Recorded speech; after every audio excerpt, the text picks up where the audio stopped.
सर्वोच्च न्यायालय, तब से हम लड़ ही रहे हैं। अब हमें ये समझ नहीं आ रहा, अगर हम इस प्रदेश के नहीं है, नौकरी हमें नहीं दे सकते तो गोली दे दो, मार दो हमको, हम यही मरने को तैयार हैं। तो यही कहना चाहता हूँ सरकार से, आप अपनी हठधर्मिता, हिटलरशाही और दमनकारी नीतियां ना करें। मैं दून हॉस्पिटल में हूँ, जहाँ पे मेरी ड्यूटी इमरजेंसी सेवाएं में है। आज राज्य सरकार को शर्म भी नहीं आ रही कि हमारी माँ बहनें हॉस्पिटल में जा रही हैं और सब लोग वहाँ पे तड़प रही है, क्योंकि हमारा कर्मचारी, सिस्टर, स्टाफ नर्स सारे यहाँ बैठे हैं। इसमें तो वो कुछ करे, हमारे बच्चों की वो पूरा नहीं हो सकता। हम यहाँ पे रहते हैं तो किराए के मकानों में 18,000 में हम क्या कर सकते हैं। तो मैं यही कहूँगा कि अब माननीय धाकड़ धामी जी, आप कोर्ट के आदेश का पालन करें और जल्दी से जल्दी हमें नियमितकरण करें, और तभी हम यहाँ से उठेंगे। और हमारे कम से कम 500 लोग रिटायरमेंट हो चुके हैं और अभी कई ऐसे हैं जो रिटायरमेंट की कगार पे है। नमस्कार, एक बार फिर से आपका स्वागत है। अभी मैं परेड ग्राउंड देहरादून में हूँ और यहाँ पर उपनल कर्मियों के द्वारा शांतिपूर्वक ढंग से यहाँ पे धरना प्रदर्शन चल रहा है और लगातार जो अलग अलग विभागों में निष्पक्ष रूप से ये कार्य कर रहे हैं, ये इनका कहना है। और इन्हें अल्प वेतन वहाँ पे मिल रहा है। कहीं ना कहीं ये आप समझ सकते हैं कि कुछ ऐसे भी कार्मिक हैं जिनका रिटायरमेंट का बहुत कम समय रह रखा है, लेकिन वो लगातार ये संघर्ष कर रहे हैं। आज 6वां दिन है। समान कार्य के लिए समान वेतन और नियमितीकरण की मांग को लेकर के शांतिपूर्वक ढंग से यहाँ पे धरना प्रदर्शन चल रहा है। आप देख सकते हैं कि एक तरफ यहाँ पे विधिवत ढंग से ट्रैफिक चल रहा है और दूसरी तरफ भारी संख्या में उपनल कर्मी यहाँ पे पहुंचे हैं, जिसमें महिलाएं भी हैं, पुरुष भी हैं और अपनी मांगों को लेकर के लगातार यहाँ पे संघर्ष करते हुए नजर आ रहे हैं। कोर्ट से यह केस जीत गए, लेकिन उसके बाद भी इनका जो मांग है वो अभी तक पूरी नहीं हुई है और कहीं ना कहीं ये शिकायत अभी इन्हें है और लगातार ये सरकार को चेताने का प्रयास कर रहे हैं, सरकार से मांग कर रहे हैं, सरकार को मनाने का प्रयास कर रहे हैं कि जल्द से जल्द इनकी मांगों को पूरा किया जाए। क्या कुछ इनका कहना है, इनसे जानना चाहेंगे क्या इनकी मांग है और किस प्रकार से ये यहाँ पे समय बिता रहे हैं। आप कहाँ से हैं, क्या नाम है आपका और क्या कुछ कहना चाहेंगे लगातार जो आपका ये संघर्ष चल रहा है? सबसे पहले तो मैं आपको नमस्कार करूंगा और मैं पंकज राणा, जिला उपाध्यक्ष रुद्रप्रयाग से। और ये लड़ाई है हमारी सर, हम देखो कोर्ट से भी जीत चुके हैं और ये लड़ाई हमारी ये अंतिम लड़ाई है। इसमें हमें नियमितीकरण चाहिए तो चाहिए, क्योंकि हमारे जितने भी कर्मचारी रुद्रप्रयाग से, अन्य जनपदों से आए हुए हैं, उनका एक ही नारा है कि नियमितीकरण हो हमारा। समान कार्य के लिए समान वेतन और नियमितीकरण की जो मांग है लंबे समय से चल रही है। दर्शकों को एक बार बताइएगा कि क्या कुछ रहा है, जैसा कि आपने बताया कि कोर्ट से आप जीत चुके हैं। जी, आज हमारे धरना का 6वां दिन है और 6 दिन हमें लगातार दिन रात यहीं पे डटे हुए हैं। और हमारा मानना ये है कि जब हाई कोर्ट से हम, लेबर कोर्ट से हम जीत चुके हैं, उसके बाद हाई कोर्ट से जीते, सुप्रीम कोर्ट से आज सरकार की SLP खारिज हो गई है, वहाँ भी सरकार हार चुकी है। करोड़ों रुपया हमें बाहर करने के लिए सरकार कोर्ट के नाम पे ठग रही है, जनता का पैसा, और वहां से भी सरकार आज मुंह से खा चुकी है और हमारे पक्ष में फैसला आ चुका है। मैं अभी भी यही कहना चाहूंगा धाकड़ धामी जी से कि आप सही में धाकड़ हो तो हम उपनल कर्मचारियों का शोषण बंद करो। इतने सालों से हम जो अल्प वेतन में काम कर रहे हैं और हमें अब नियमितकरण करो, क्योंकि हम कोर्ट से भी जीत चुके हैं। तो माननीय मुख्यमंत्री जी, अब आप कहाँ जाओगे? सुप्रीम कोर्ट से ऊपर तो कोई कोर्ट नहीं है, न्यायपालिका सुप्रीम कोर्ट अंतिम चरण है और वहां से भी हम जीत चुके हैं। तो अभी भी मैं धाकड़ धामी जी से यही कहूंगा कि आप हमें अब नियमितकरण करें, क्योंकि जब हमारा राज्य बना था तो हम उपनल कर्मचारी अल्प वेतन में, क्योंकि नया नया राज्य था, कोष की दिक्कत है, तो हम अल्प वेतन में काम कर रहे थे। लेकिन जहां 25 वर्ष हमारे उत्तराखंड राज्य को हो गया है, अब हमारे उत्तराखंड राज्य में धन की भी कोई कमी नहीं है और हम लोगों ने 15-15, 20-20 साल जब अल्प वेतन में काम किया है, अब हमारे 8-10 साल, 5 साल जो हमारे अभी हड़ताल पे बैठे हैं, उनका तो 1 साल रिटायरमेंट है। उन्होंने अपनी जवानी पूरे उत्तराखंड के लिए दे दी अल्प वेतन में। तो मैं यही कहूंगा कि अब माननीय धाकड़ धामी जी, आप कोर्ट के आदेश का पालन करें और जल्दी से जल्दी हमें नियमितकरण करें और तभी हम यहाँ से उठेंगे। बिल्कुल देख सकते हैं उत्तराखंड जवान हो चुका है। उत्तराखंड 2000 में गठित हुआ, स्थापना हुई और ये लोग जो उस समय से जुड़े हुए हैं बुढ़ापे की तरफ एक प्रकार से अग्रसर है। जैसे कि उन्होंने बताया कि एक व्यक्ति यहाँ पे ऐसे भी बैठे हैं जो रिटायरमेंट की कगार पर है। तो जैसा कि आप देख रहे हैं कि लगातार यहाँ पे जो उपनल कार्मिक हैं, जो उपनल कर्मी हैं, चाहे वो महिलाएं हों पुरुष हों, लगातार अपनी मांगों को लेकर के परेड ग्राउंड देहरादून में धरना दे रही हैं। आज 6वां दिन है। तो एक और उपनल कर्मी हमारे साथ हैं। सर, कहाँ से हैं, क्या नाम है, सबसे पहले बताइएगा। धन्यवाद आपका न्यूज़ चैनल का। मैं जिला अध्यक्ष रुद्रप्रयाग अनिल कुसाई। क्या कहना चाहेंगे? लगातार ये संघर्ष जारी है और ये संघर्ष न सिर्फ पिछले 6 दिनों से बल्कि कई सालों से चल रहा है। क्या कुछ रहा है, किस प्रकार से आप अपनी बात को रखना चाहिए?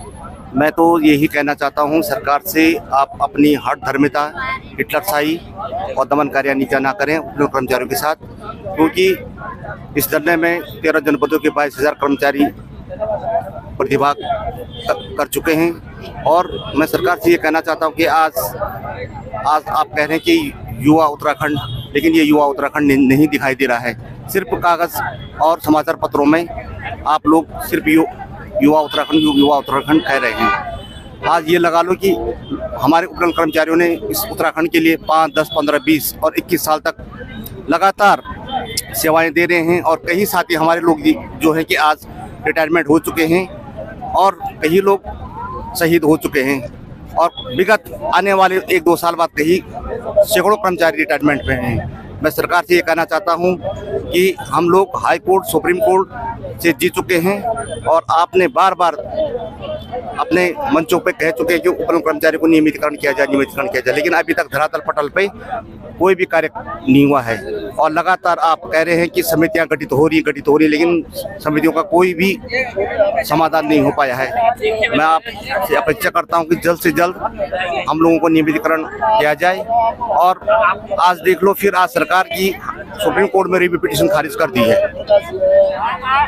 तो देख सकते हैं आपकी लगातार हर किसी की वही मांग है और एक ही मांग के लिए तमाम जो उपनल कर्मी यहाँ पे बैठे हैं, अलग अलग विभागों में सेवाएं दे रहे हैं और निष्पक्ष भाव से अपनी सेवाएं दे रहे हैं, वही कार्य कर रहे हैं जो नियमित कार्मिक कर रहे हैं, लेकिन इन्हें अल्प वेतन मिल रहा है। मैम कहाँ से हैं, क्या नाम है, क्या कहना चाहिए? मैं मीना रोथान, महिला मोर्चा अध्यक्ष, उपनल महासंघ। और मैं दून हॉस्पिटल में हूँ जहाँ पे मेरी ड्यूटी इमरजेंसी सेवाएं में है। आज राज्य सरकार को शर्म भी नहीं आ रही कि हमारी माँ बहनें हॉस्पिटल में जा रही हैं और सब लोग वहाँ पे तड़प रही हैं, क्योंकि हमारा कर्मचारी, सिस्टर, स्टाफ नर्स सारे यहाँ बैठे हैं। कितनी परेशानियों का सामना करना पड़ रहा, कितनी गंदगी में वो रह रहे हैं। हमारे सफाई कर्मचारी यहाँ बैठे हैं। अब हम धामी जी से ये कहना चाह रहे हैं, धामी जी अपनी हद छोड़ो, अपनी जिद छोड़ो और हम जो मांग रहे हैं समान काम का समान वेतन और नियमितीकरण का हमारे जल्दी नियम लागू करो। बिल्कुल, ये मांग लगातार जारी है और ये चल रही है। औरों से भी हम जानने का प्रयास करेंगे, क्योंकि महिलाओं की बहुत बड़ी भागीदारी है और अलग अलग विभागों में लगातार ये सेवाएं दे रही हैं। ये अपना कार्य निष्पक्ष भाव से करती हैं, समान कार्य करते हैं, लेकिन वेतन अल्प क्यों, ये इनका कहना है। नियमितीकरण की इनकी मांग है। मैम कहाँ से हैं, क्या नाम है, सबसे पहले बताइएगा और क्या आपकी मांग? सर, मैं नगर निगम से हूँ। हम इतने कम से कम 9 साल पूरे हो चुके हैं, मुझे जनवरी में हो जाएंगे। हम सम्मान कार्य के लिए सम्मान वेतन, अल्प वेतन में हमारा पूरा नहीं होता। हम मुख्यमंत्री जी से ये घोषणा करना चाहते हैं कि हमें सम्मान कार्य के लिए सम्मान वेतन दी जाए। हम उनसे ज्यादा कुछ नहीं मांगते। इतने साल के बावजूद भी सर, अब 10-15 साल तो मात्र रह गए हमारे, इसमें तो वो कुछ करें। हमारे बच्चों की वो पूरा नहीं हो सकता। हम यहाँ पे रहते हैं तो किराए के मकानों में 18,000 में हम क्या कर सकते हैं सर, है ना? ये लड़ाई आप कब से लड़ रहे हैं, कितने समय से आपका संघर्ष है, आप बताइए। सर, हमारा 14 सालों से संघर्ष है। जब से हम उपनल में लगे हैं तब से हमारा संघर्ष जारी है। 2018 से हमारा संघर्ष, जब हम न्यायालय से जीत गए थे, उच्च न्यायालय से, तो हमारा संघर्ष, लेकिन ये SLP लेके चले जाती है सर्वोच्च न्यायालय, तब से हम लड़ ही रहे हैं। अब हमें ये समझ नहीं आ रहा, अगर हम इस प्रदेश के लिए नौकरी हमें नहीं दे सकते तो गोली दे दो, मार दो हमको, हम यही मरने को तैयार है। या तो हम मार देंगे या मर जाएंगे, यही हम कर सकते हैं। हमारे हाथ में अब कुछ नहीं है। आपका नाम और कहाँ से? मैं रेनू नेगी हूँ, नालापानी GIC नालापानी शिक्षा विभाग से हूँ। बिल्कुल देख सकते हैं आप, लगातार जो उनकी मांग है वो चल रही, यहाँ पे धरना दे रहे हैं। तो एक कार्मिक हमारे साथ आ रहे हैं। सबसे पहले आपका नाम जानना चाहेंगे, बताइए कहाँ से हैं? मैं आजाद रावत, कार्यकारी अध्यक्ष उत्तरकाशी जिला महासंघ। क्या कहना चाहेंगे? लगातार संघर्ष चल रहा है और ये संघर्ष न सिर्फ 6 दिनों से है जो कि आपने परेड ग्राउंड में अभी तक बिताया है, बल्कि काफी पहले से संघर्ष चल रहा है। किस रूप में आप देखते हैं, क्या आपकी मांग है और क्या संदेश आप सरकार को देना चाहेंगे? मैं सरकार को ये संदेश देना चाहता हूँ कि इन्होंने जब भी हमारे साथ किया तो छलवा किया। इन्होंने हमेशा समिति कल भी सुना हमने कि एक उन्होंने और समिति बना दी है। हम सरकार को ये चेताना चाहते हैं कि हम तब उठेंगे जब हमारे पास शासन आदेश आएगा। आज उन्होंने एक मुख्य सुप्रीम कोर्ट में और खा ली है, उनकी जो SLP थी वो खारिज कर दी गई है। और मैं सरकार को अभी भी चेताना चाहता हूँ कि अभी मान जाए और हमें समान कार्य का समान वेतन और नियमितीकरण की प्रक्रिया चालू करें। तो लगातार जो आपका संघर्ष है, जैसा कि जानकारी के कोर्ट से भी आप जीत चुके हैं, लेकिन फिर भी आपकी मांग को अभी तक नहीं माना गया। किस तरह से आप इसे देखते हैं? क्या इसका कारण हो सकता है? और सरकार आखिर आपकी मांग को इतने लंबे समय से पूरा क्यों नहीं कर रही है?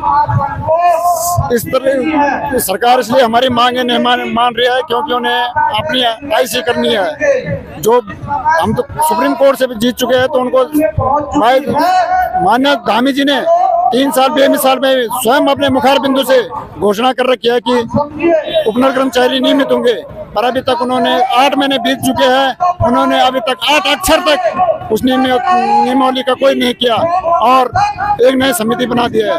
हम धामी जी को कहना चाहते हैं कि हम तभी उठेंगे जो समान कार्य के समान वेतन और नियमितीकरण की प्रक्रिया आप चालू करें। बिल्कुल, जैसा कि देख सकते हैं कि हर एक की मांग यही है। और एक और सवाल आपसे है, ये जो उपनल कर्मी है लगभग किन किन विभागों में सेवाएं दे रहे हैं और कितने ऐसे लोग होंगे, कितने % यहाँ पे होंगे जिनका रिटायरमेंट का समय भी नजदीक है?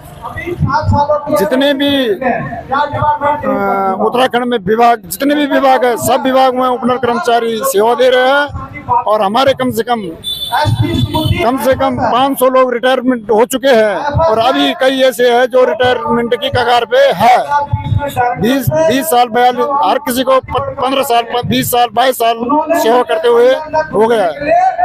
तो देख सकते हैं आप लगातार यहाँ पे जो मांगों को लेकर के धरना प्रदर्शन चल रहा है। आज 6वां दिन है, तो क्या यहाँ पे दिन रात गुजारा जा रहा है या फिर रात को सब इधर उधर चले जाते हैं? क्या व्यवस्था है यहाँ पे? किस प्रकार से समय बिताया जा रहा है? आप देख सकते हैं, हम खुला आसमान के नीचे हम स्वयं यहाँ रात दिन सोए रहते हैं, यहीं खाना है, यहीं सोना है, हम कहीं नहीं जाते। यहाँ कम से कम 1000-2000 लड़के और हमारी माताएं यहाँ मातृशक्तियाँ यहाँ ही रहती है खुले आसमान के नीचे। शरद इस ठंड में आप देख सकते हैं सरकार कितनी निठुर हो रखी है। सरकार, हम आप ही के बच्चे हैं धामी जी, आप ही के भाई है, आप ही की बहनें हैं, हमें नियमितीकरण दे दो और अपने सुनहरे अक्षरों में अपना इतिहास में अपना नाम लिखवा दो।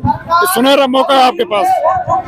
बिल्कुल, धामी जी से विशेष गुजारिश है। और अब 2027 चुनाव भी नजदीक है विधानसभा का, कहीं ना कहीं सरकार पर ये दबाव बनाने का प्रयास भी किया जा रहा है कि उनकी जो मांगे हैं, जो उपनल कर्मियों की मांगे, उसे जल्द पूरा किया जाए।